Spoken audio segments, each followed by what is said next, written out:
my name is Kelsey Deckert. I'm the horticulture agent here in Burleigh in Morton County. I'm one of the few agents in the state that actually serve 2 different counties. I've been in this position since 2020, but I like to tell people that I'm kind of the boomerang employee because I actually started an internship with Burleigh County in 2013 and just have repeatedly come back and have been doing the same work that I'm doing tonight since 2013. So one thing that I just got to say, everybody's been asking me the beginning of this week and last week, has spring finally sprung, right? I mean, Tom kind of said about the blizzard, and it really got me thinking that we have the old wives' tale of April showers bring May flowers. But nobody's ever classified or clarified that, hey, those have to be rain or blizzard showers, right? So I do think we are finally in springtime. We're ready to get gardening. We're ready to go. So let's talk about gardening tonight. So if you are a beginner gardener, my first piece of advice is size does matter with a garden. I see often a lot of gardeners that will go ahead and start out and they want a big, beautiful garden throughout the season. But you really got to take into consideration how much time you can dedicate to that garden. I know a lot of beginner gardeners feel frustrated come that July time when we start to see that heat come in and the weeds get tall. So really just be mindful. It's better to start small and manageable and then expand as you develop your green thumb.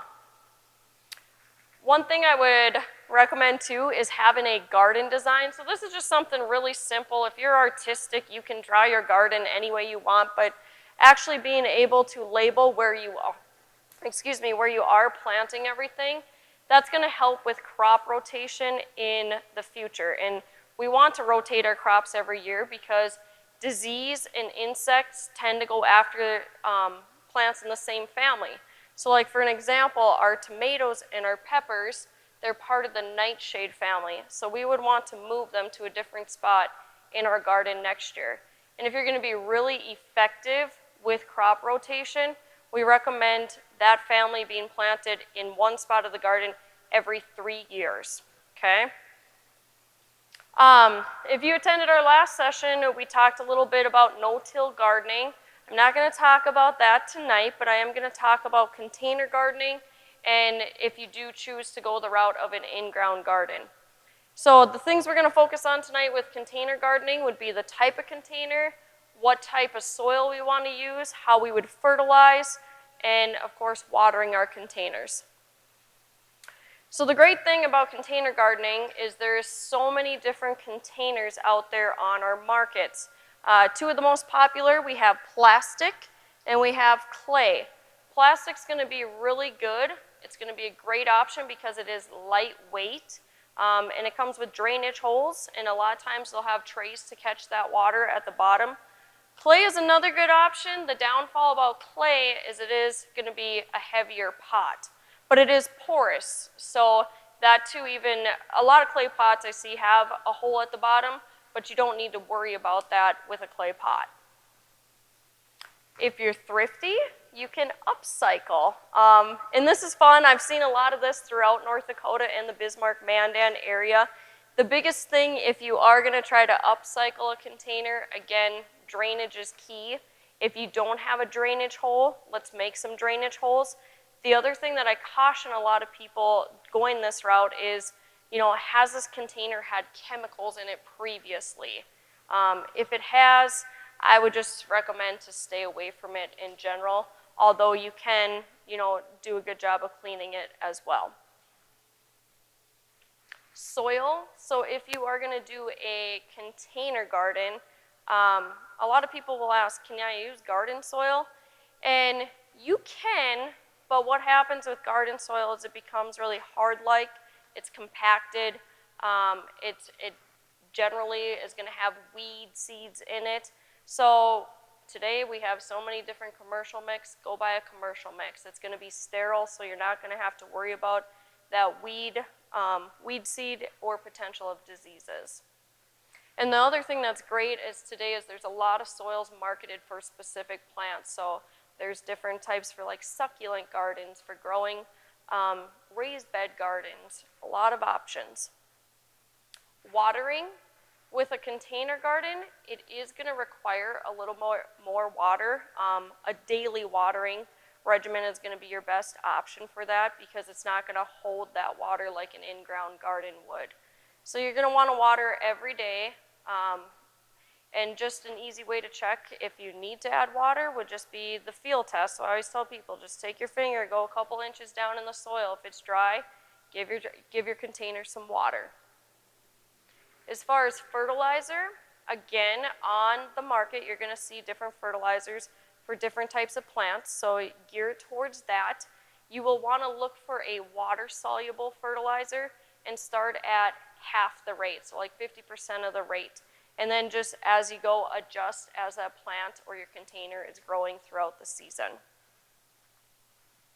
So this is another type of container that I feel a lot of people have a lot of interest in is raised garden beds. Does anybody here have any?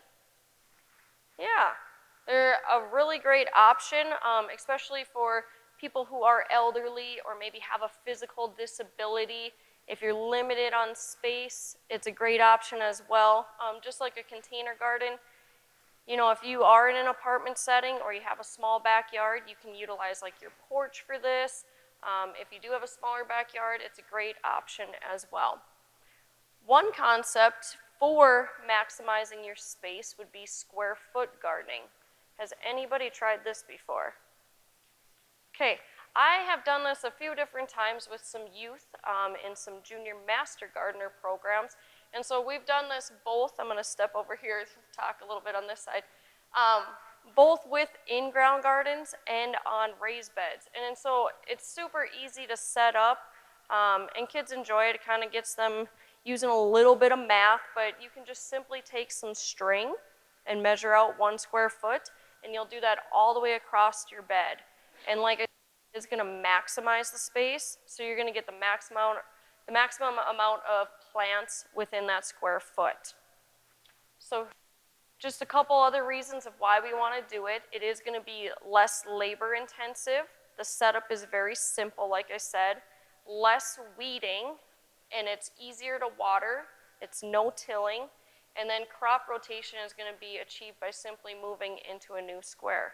So again, and this would be an easy way to do your garden outline. Just put them in the boxes, right?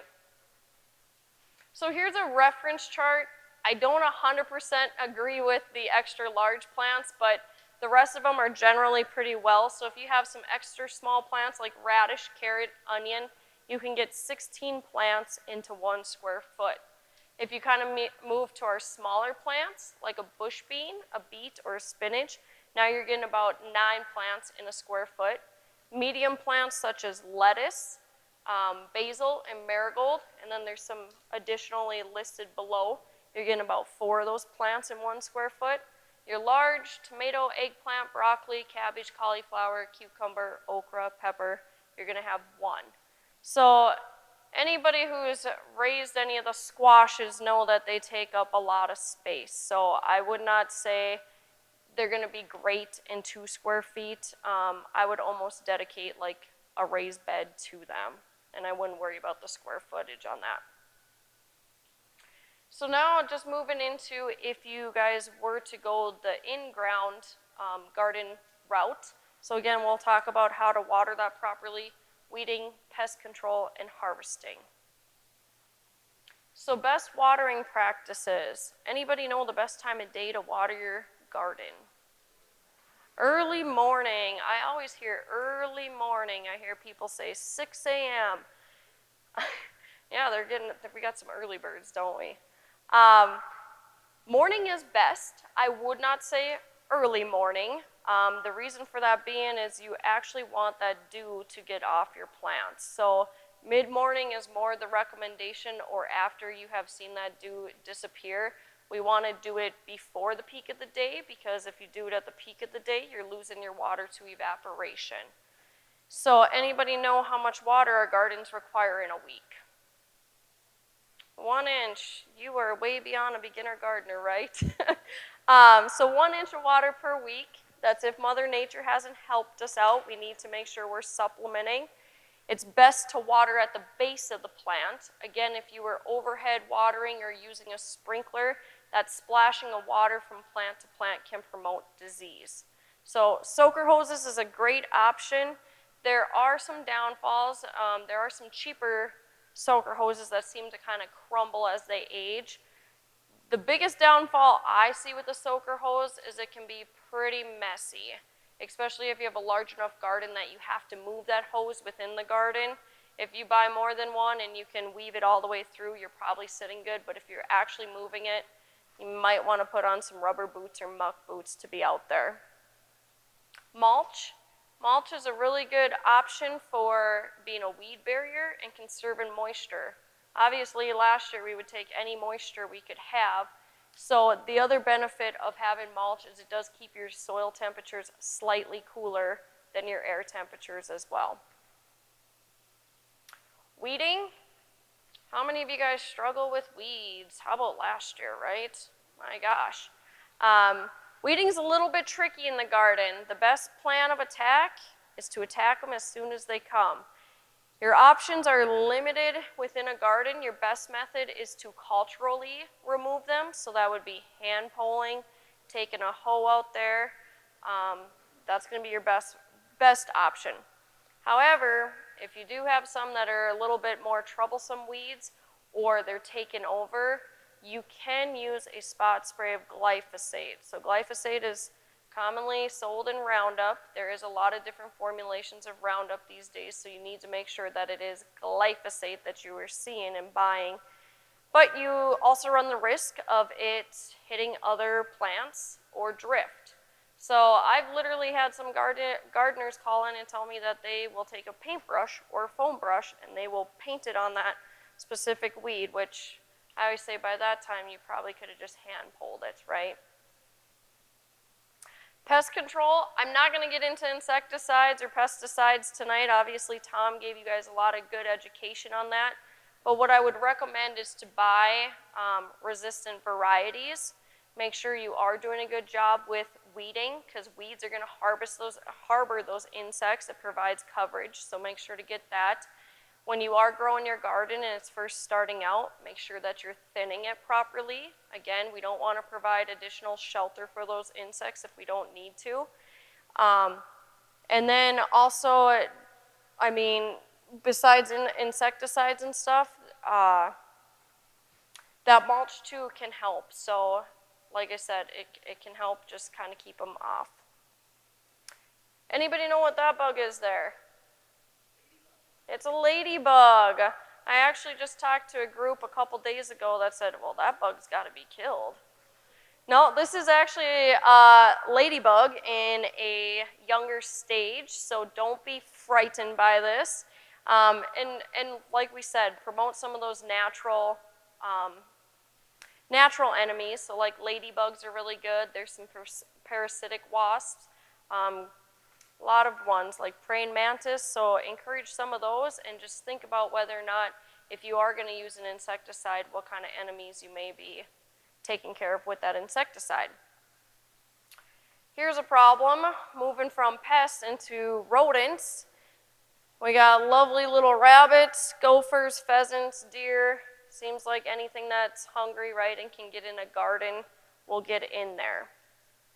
So there are some plants that have shown characteristics of deterring our deer and our rabbits, and this is just a small list that I provided tonight.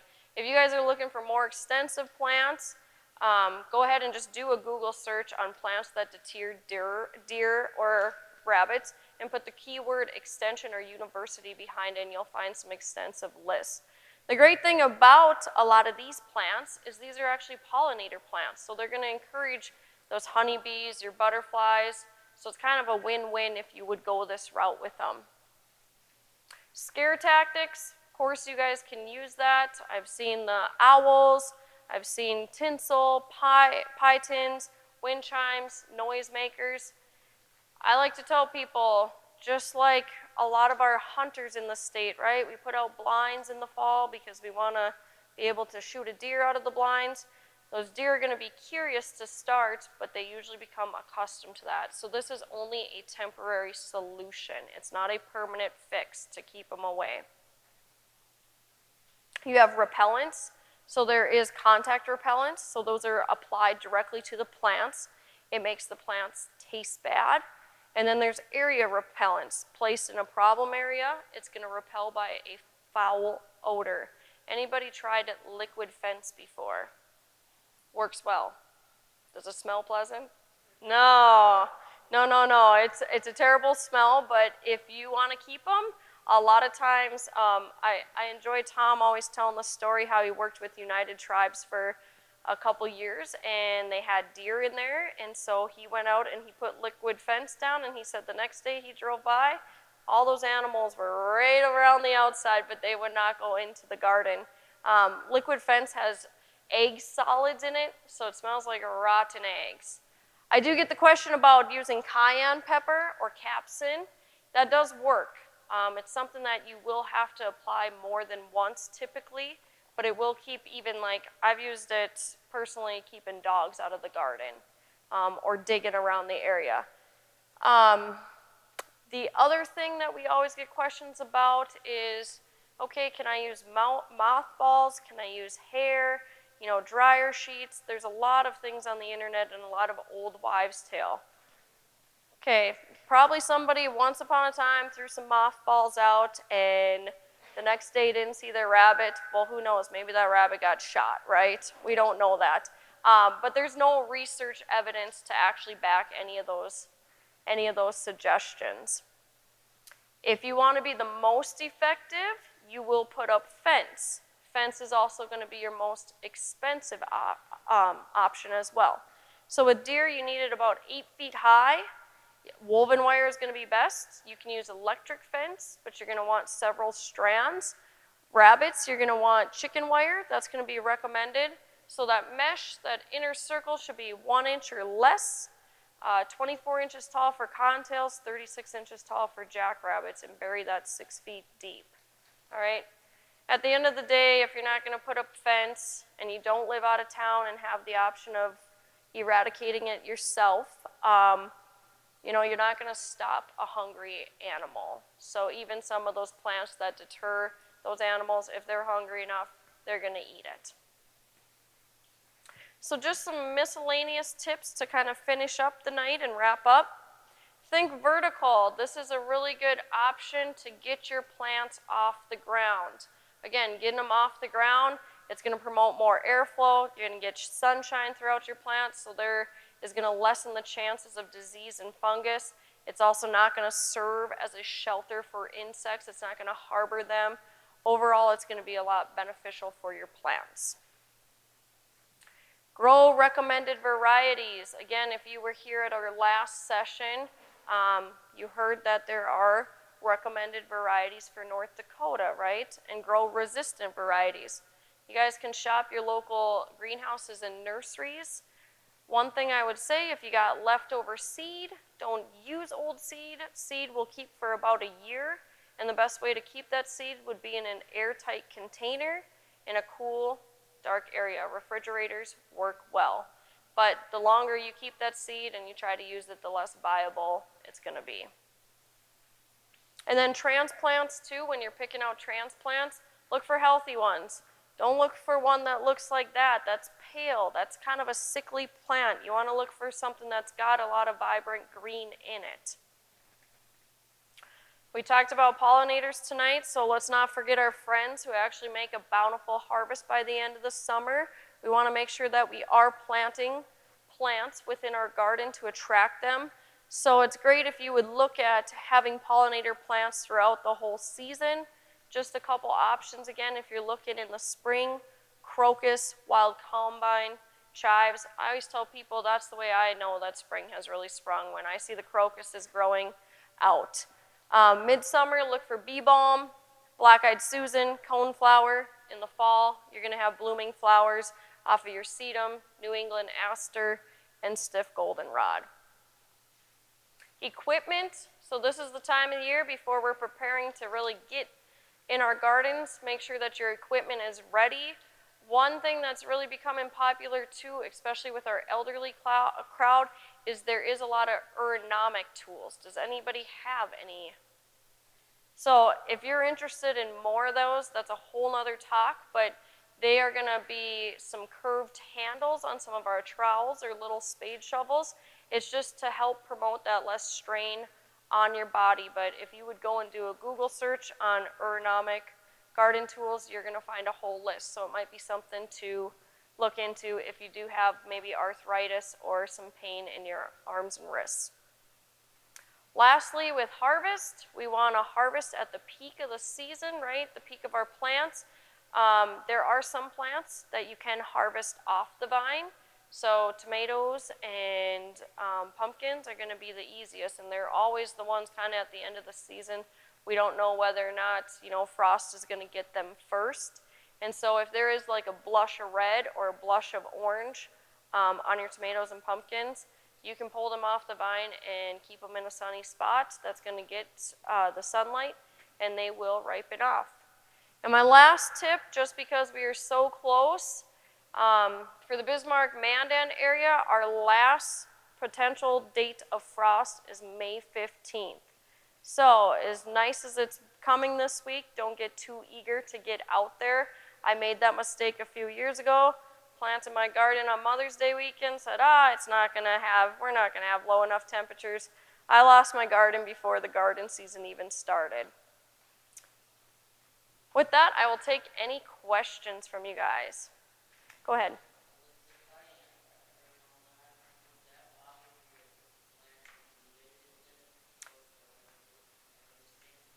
So his question was, is if you use like cayenne pepper and you use it close to the end of the harvest season, is it going to bother your plants? No. Any other questions? Yes.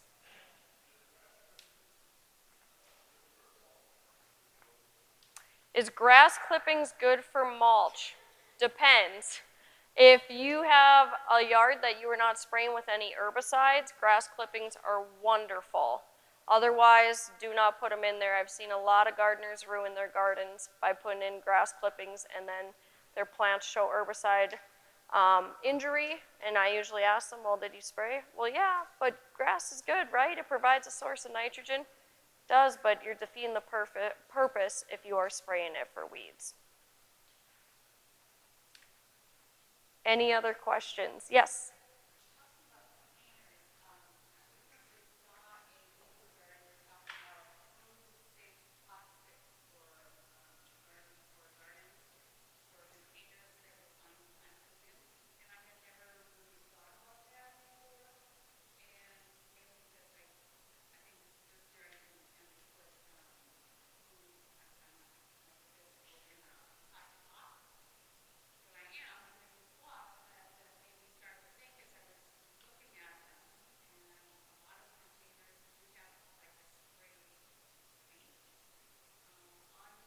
Mm-hmm. What would be safe? Okay, so her question was, as far as containers, if you're using them for food, how would you know whether or not that plastic container would be safe? And she said she's seen some that are sprayed in the inside. I'm not really familiar with a lot of plastic containers that have actually been sprayed in the inside. In general, a lot of the plastic containers I've seen out there have worked just fine. If you're really concerned about it, you can always contact the manufacturer of it. Food grade plastic, he said they make.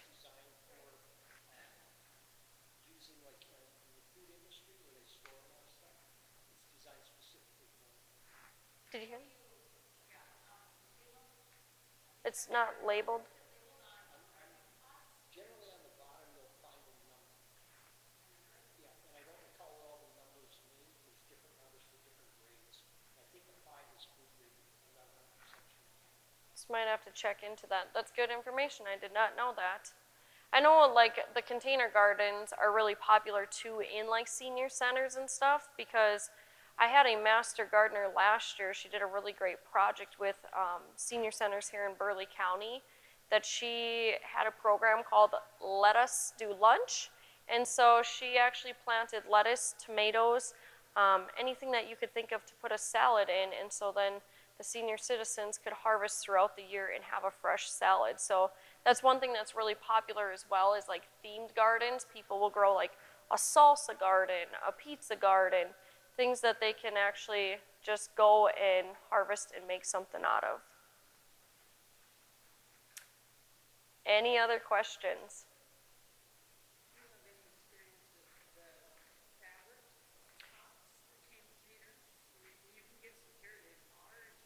Yeah, yep.